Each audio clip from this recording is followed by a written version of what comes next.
Hey y'all, let's take a look at evaluating algebraic expressions. First off, evaluation, it just means find the value of something. In other words, we're getting to the point in algebra where we're plopping in numbers for x's and y's and a's and all that kind of stuff. Okay, kind of what algebra is about. An expression is basically just a string of numbers and, you can add or subtract or multiply or divide. It's a string of numbers, and it's not going to be an equation where we solve for x equals 4. We're just going to actually evaluate and find the value when we stick some numbers in there. Just make sure really quickly you know the difference between a number and a numeral. A number is an idea. In other words, if somebody says to you, again, let's go back with our old favorite. If somebody says to you, oh, you know, I was in your room last night at midnight next to the graveyard and I saw 3 evil clowns scratching at your window. I think you could probably picture that, can't you? 3 evil clowns. Yeah, I think you can. Okay, all right. That's a 3. That's a 3. That's the number 3. The numeral 3 is this. When somebody writes you that in a book and you go, oh yeah, that means 3 of something. Shoes, trips to the insane asylum, clowns, and so on. Okay, any of those things that go together. Okay, 5, we'll talk about that in a second, but the algebraic expression basically just means a bunch of numerals and letters.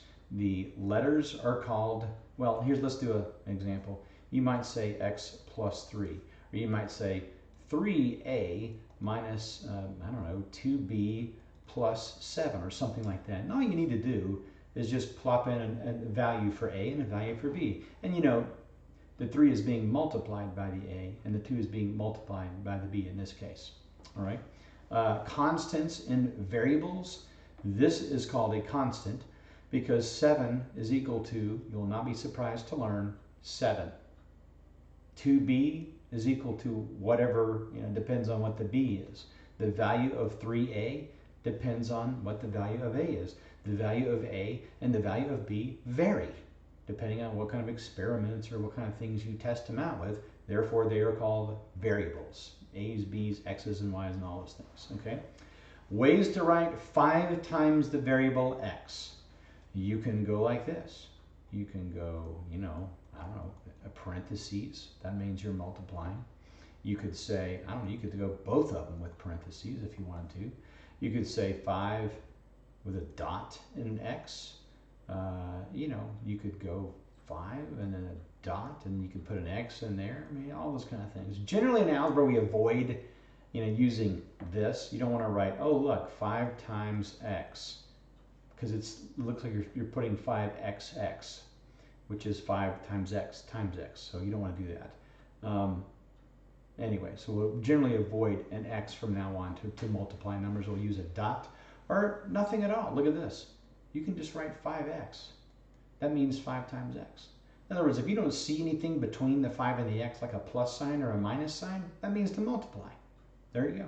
So let's use that, all right? This is a typical example. Find 4x plus mx if x is 3 and m is negative 2. Well, all that means is you just put, whenever you see an x in this expression, you're going to put 3 in there. And whenever you see an m in this expression, you're going to put a negative 2 in there. So all we need to do is just go, okay, well, let me just write this out then. 4 times x, that means 4 times 3, plus m times x, that's going to be negative 2, times x is 3. And there we go. So 4 times 3 is 12, plus negative 2 times 3 is negative 6. 12 plus negative 6 is the same thing as 12 minus 6, and there you go. That's the answer to that. That's the evaluation of that expression. That's an algebraic expression. We're practicing right now. We're getting ready to the point, it's sometime in the future where we're going to be actually solving equations. So this is great practice. Saxon does a great job of this, okay? Let's find this. Look, find x, y, and z, or x, y, z, which means x times y times z, because there's nothing between the x and the y and the z. If x is 3, y is negative 2, and z is negative 5. So all we need to do is just put these values in there. X is 3, well then x is 3.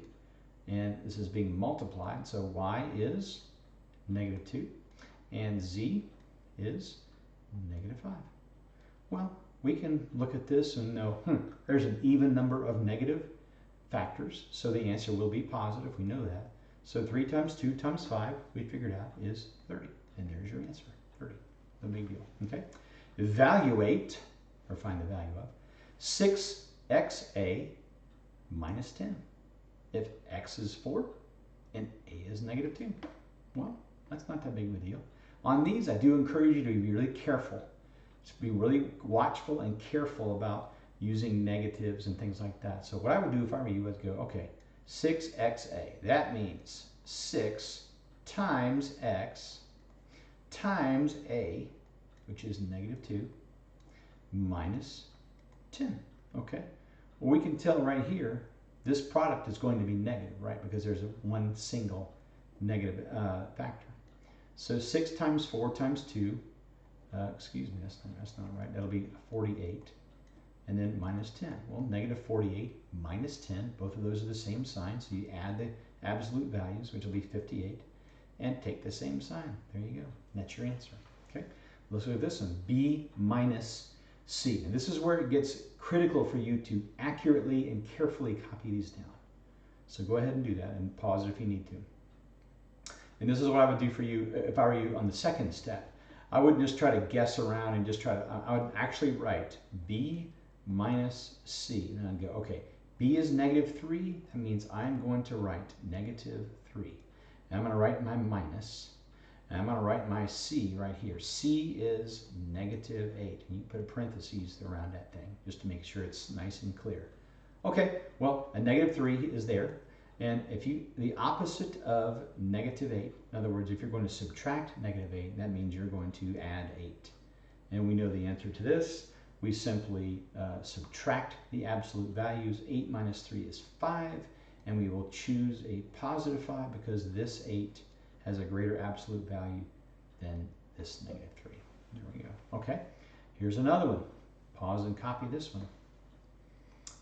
Okay, well, again, you need to be very careful with this. You're going to try to very accurately put this expression in red, duplicate it, but put in values for that. So let's go ahead and put the negative first for the negative z. Now let's go ahead and put in the value for z, which is negative 4. And then minus, now we're going to put in the x, okay, which is negative 5. And then minus, again, z is negative 4, and x is negative 5, okay? All right, and this is pretty straightforward. All you need to do is say, okay, what's the opposite of negative 4? Well, the answer to that is 4. What's the opposite of negative 5? Well, the answer to that is 5. And we'll hold on to this minus here. Let's go ahead and copy that down there. Let's take care of this. What is negative 4 times negative 5? And the answer to that is positive 20, right? So you can just put a 20 right there, okay? Now we have a 4 plus 5. Of course, that's 9. 9 minus 20.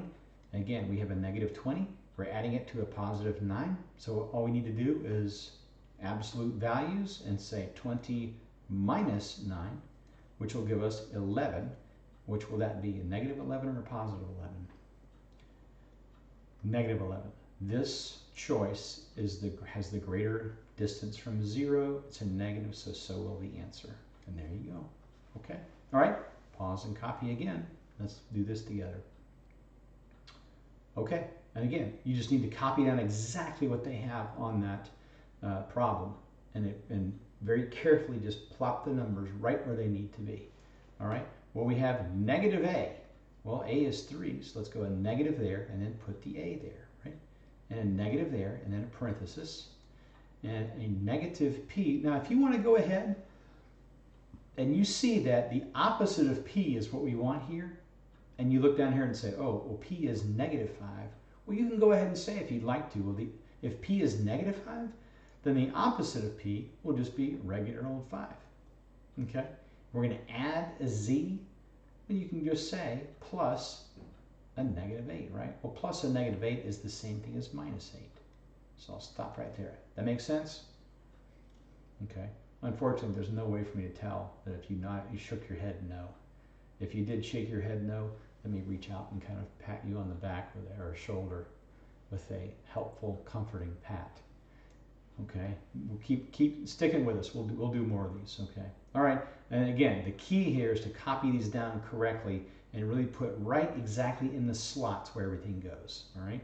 So let's go -3 minus. Let's go parentheses first. Okay. 5 minus 8 we know is -3. Okay. That good? Okay. Well, -3. And then the opposite of -3 is +3.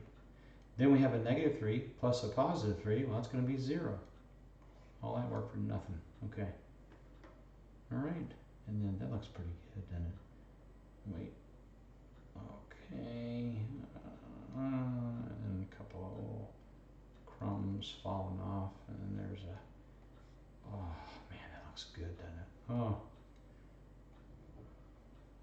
You know, a little bit of coffee in there and dunk it in there.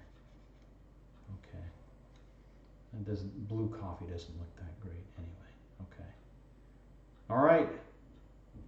Let's take a look at another one. A couple more. Pause and copy if you need to. Okay. Very accurately, let's get this down. We have a C here. Okay. Well, C they've told us is -3. I'm going to copy that exactly down right there. A minus, I'm just going to do it. A minus. Okay. Now I have an A. Well, A is 4. I put a 4 right there. Okay. Let's take a look at those parentheses. All right, I have B, they tell us, is -2.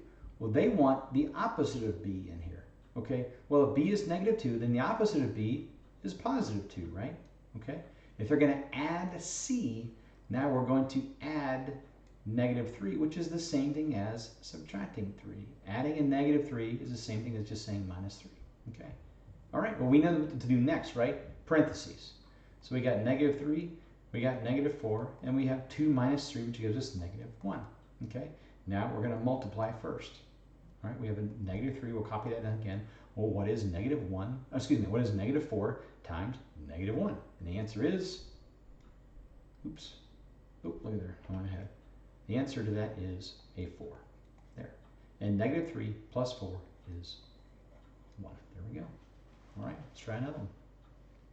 And this looks kind of complicated, but again, just pause and copy. Okay, again, let's be very accurate about what we're doing here. Let's copy down exactly what we've got here. Okay, I'm copying a minus. All right, there's a G, G is 5. Okay, plus a K, K is 3. All right, parenthesis. The opposite of B, well, B is -2, so the opposite of B will be 2, right? Plus, and then GK means G times K. There's nothing in between there that suggests adding or subtracting or anything like that, so it's multiplication. So G times K is 5 times 3, or 15, right? There we go. Okay. All right. Well, you know, let's go ahead and figure out inside the parentheses here. That's going to be 8, and this will be 17, right? And what's happening between the 8 and the 17? Multiplication, right? So you could just do it over here somewhere. 8 times 17 is 136. And once we get this answer here, we're going to apply this negative to the final answer, and there it is. All right, almost done. Pause and copy. All right, in fact, go ahead and pause it again and fill it in. Go ahead and solve for this. Just evaluate that. If Z is -3 and Y is +2, go ahead and figure it out. And go ahead and pause it, and I'll do it in a second. Okay, well, I'm just going to go ahead and go, you know, I can go, if you want, the opposite of Z. Well, what is the opposite of Z? If Z is -3, it's just 3, right? Okay, and I'm going to multiply by 2 because Y is 2. If you want to go ahead and just write 3 times 2 is 6 outside those parentheses, that's fine. You can do that. All right, Z minus Y, let's do it very carefully. Z minus Y. There it is. Okay. Plus Y plus Y. That's what your setup should look like. All right. Let's take a look. 6 times -3 minus 2 is -5. All right. Plus 2. 6 times -5 is -30. Plus 2. And again, we have two numbers. They have opposite signs. So immediately we do absolute values and do subtraction. 30 minus 2 is 28. Which one of these numbers has a larger absolute value. That one does clearly. Let's have the same sign as that. There we go. Okay. All right. Let's try the practice set and go ahead and do A and B. And when you're finished with A and B, go ahead and unpause it, or go ahead and pause it first, of course, and then unpause it, and then we'll do both of those together. All right, well, let's try green here for A. X minus xy. X is -2. Okay, so I'm just going to copy down for x, -2, and then a minus, and then I'll do x times y. We can, inside, let's just do parentheses here to kind of set it apart. X is -2, y is 3, and that's what we want. We can kind of set that apart a little bit, okay? Well, we know, let's do parentheses first. So we have -2 minus, well, what is -2 times 3? It's -6, right? That good? Okay. Well, -2 and the opposite of -6 is the same thing as -2 and +6, right? So that'll be 4. So there's our answer, 4. Okay. B, let's take a look. A is -4, so I'm just going to copy that right there. -4. And then a minus, and then A times B. Well, let's just do that. We can probably do that part in our head, right?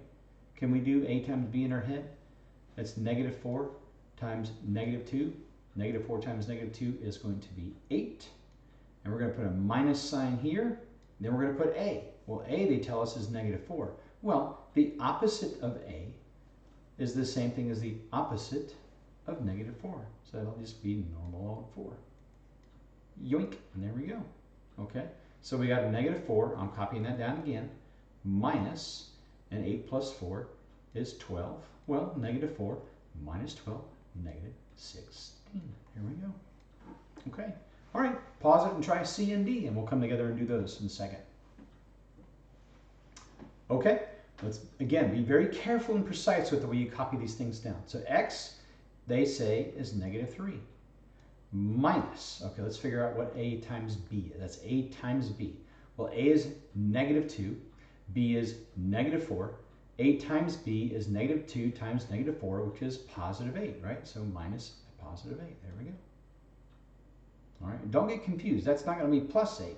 We're copying this negative down right there.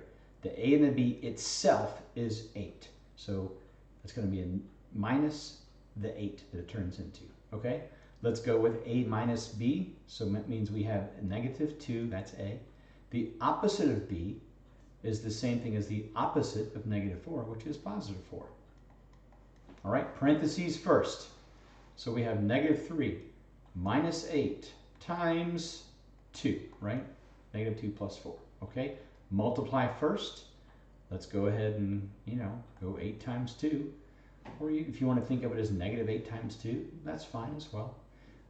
We could, if we do 8 times 2, that'd be 16. Then we'd go, okay, -3, then carry down the minus, then the 16. If you just said -8 times 2, that would itself be -16. Then in front of that, we'd have the -3. So -3 minus 16 is -19. There we go. All right, well, last one to go. Okay, well, let's see here. The opposite of x is going to be +4, right? And A itself is -2.